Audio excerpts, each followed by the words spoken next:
Hello, love. My name is K.Hill of LockAccessories.com.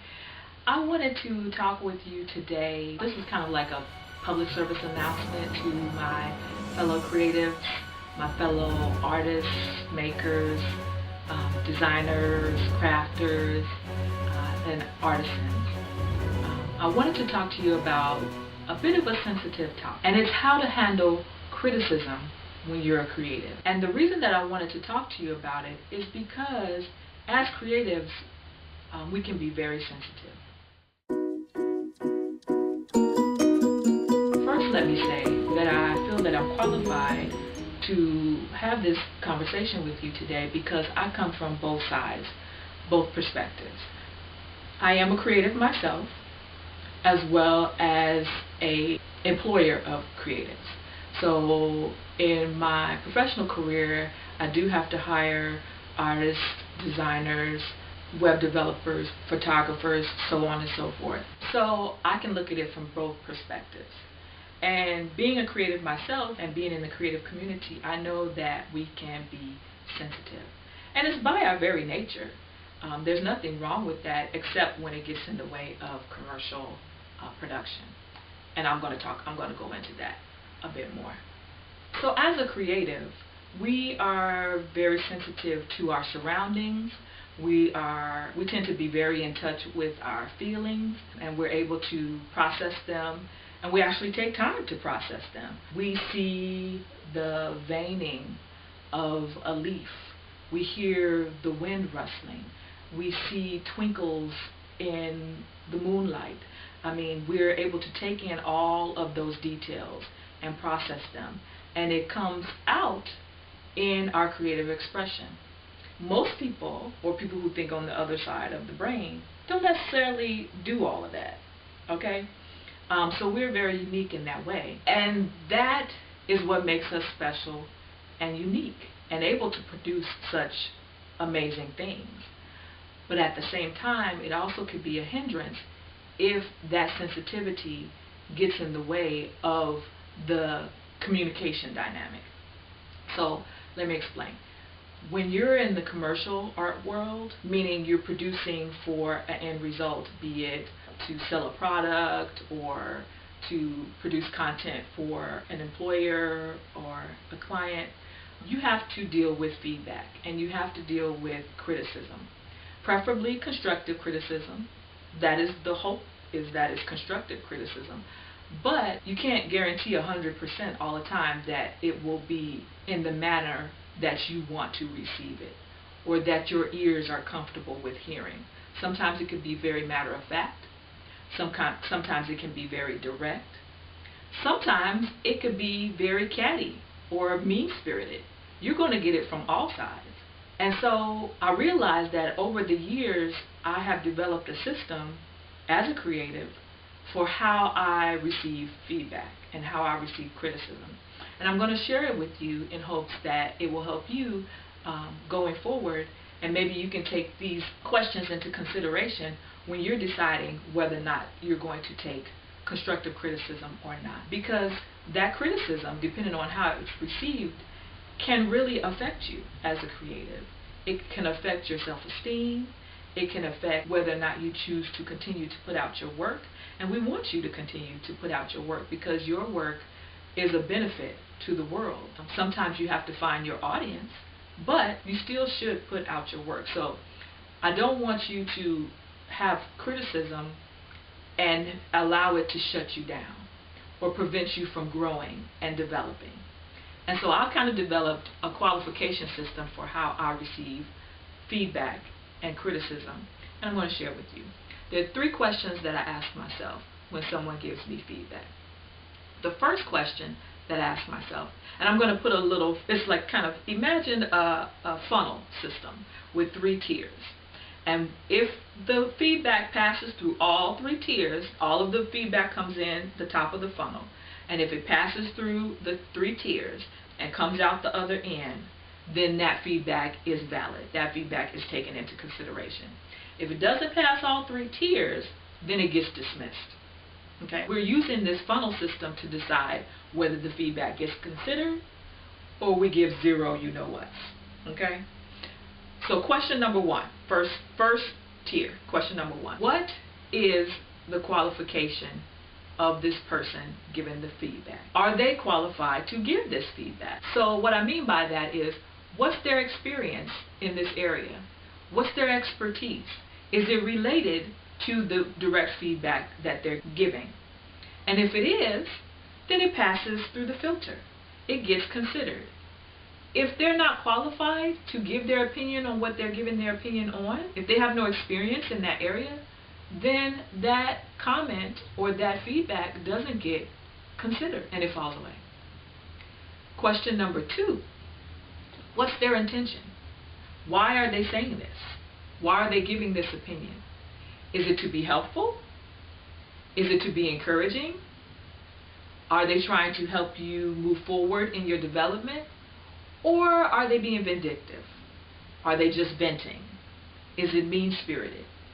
If it's mean-spirited, it doesn't get considered. That's the end of it. If they're saying it, with love or with the intention of being helpful or encouraging, then it passes through the filter and it gets further consideration. Last question, question number three that I ask myself is, what's their relationship to me? Is this a person whose opinion I value? And I'll value their opinion based on, are they a mentor? Are they an advisor? Are they a family member? Are they a peer? And depending on who they are and their relationship to me, are they a random person on the internet who is just passing through and leaves a comment? Or a random person at a trade show or a fair? They're not my target audience, but they want to leave a comment or leave some feedback. It's all taken into consideration. If they are a mentor or an advisor, a trusted advisor, that means that they have some experience in what I'm trying to do. They're further along in their path than I am, and so their experience can benefit me. If they're a family member, of course, we give them the benefit of the doubt and assume that their comment is said in love. But again, if they don't have any experience in what they're giving their opinion on, then the opinion isn't really valid. If they're a peer, are they a quote-unquote frenemy, or are they more of a collaborator versus being a competitor? Those are all things that are taken into consideration when you consider someone's opinion and someone's feedback. So those three levels, if they pass through all three of those filters, then the feedback, I consider it valid. I'll take it into consideration. Now, I may not always like the feedback. I may not even always like the way it was delivered. But at least I can say, is this feedback valid or is it not? If it's not, it gets dismissed and we move on. If it is valid, then I take it into consideration and see how I can incorporate that feedback into whatever it is that I'm doing. Now, one caveat for that is that sometimes you're in a situation where you don't have a choice, especially in the commercial art world. You don't get to have the final say of whether or not you take in that feedback. If you are at a company and you're working for a client, for example, they may not be qualified. The person giving the okay, the sign-off, may not be qualified in the area that they're giving the feedback on. They might be giving a comment on some copy or some graphic design that has been done, and they don't have any experience in graphic design or marketing or things like that. But they have the final sign-off on that project. So yes, you do have to appease them. You have to incorporate their feedback, and it may not be valid. But that's where your expertise comes in. It is up to you and it is your responsibility to add your creative expertise in your area and merge that with delivering what the client wants.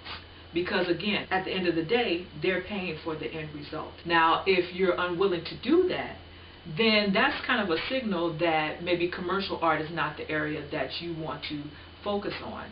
Perhaps you want to be more on the creative side, the creative art side, where you get to put out your art and express yourself in whatever way you see fit, and you don't really have to incorporate the feedback. You kind of put it out there, and the people either take it as is or leave it. They either buy it or they don't, but you still get to express yourself the way that you want to. There are both avenues that you can pursue, and neither one is right or wrong, neither one is better or worse. It's just up to you what you decide that you want to do. Which area do you want to be involved in? But if you do decide to become a part of the commercial art world, then feedback and criticism is a part of the process. Now, are there trolls out there who are just mean-spirited and want to say negative things and run? Yes, there are. Will it sting? Yes, it will.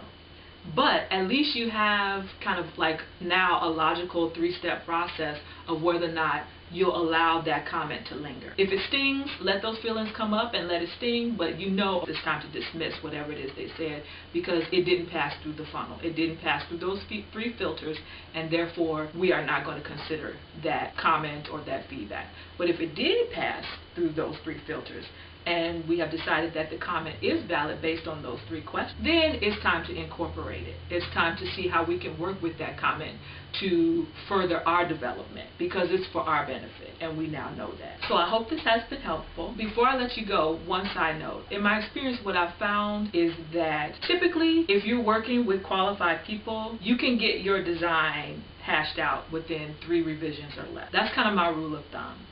In the creative process, we know that there's going to be back and forth. There's going to be put out your work, you get the feedback, you incorporate the feedback, and sometimes they love the first design and it's, you know, a home run and everybody's happy. Those are the great moments. Most of the time, there's going to be back and forth. And for me, I tend to think that the rule of 3. Within 3 revisions or less, you should be able to nail that design or whatever piece that you're providing for the client. If that doesn't happen, it's usually one of 3 things. Again, this rule of 3 is whatever. Either the client does not know what they want, the client can't articulate what they want, or your skill level is not at the level where you can deliver what the client is asking for. And if that happens, then it's time to part ways. Because the back and forth can go on indefinitely, ad infinitum, and people's feelings continue to get hurt, people get upset, and it never turns out well. So if your skill level is at the level that can execute whatever it is they're asking for, if they're well versed in being able to articulate what it is that they want, they're clear on what they want, then it's usually a happy outcome. Nonetheless, I hope those tips have been helpful. And I hope that going forward you will be able to remember these 3 questions in the qualification funnel to help you decide whether or not you're going to take in that criticism that you just received and not allow it to affect you or discourage you, or on the other hand, allow it to benefit you and help you grow. So thanks for stopping by. I'm glad you did. If you have any comments, let me know. I'd love to hear them. And I want to know, how do you deal with criticism? Do you take it all as constructive? Do you allow it to affect you? Have you ever been in a situation where someone's feedback kind of crushed you a little bit? And if so, how did you deal with it? How did you come out of it? Do you have a system for whether or not you will qualify criticism or feedback that's given to you? I want to know. So leave a comment below, and until next time, be well.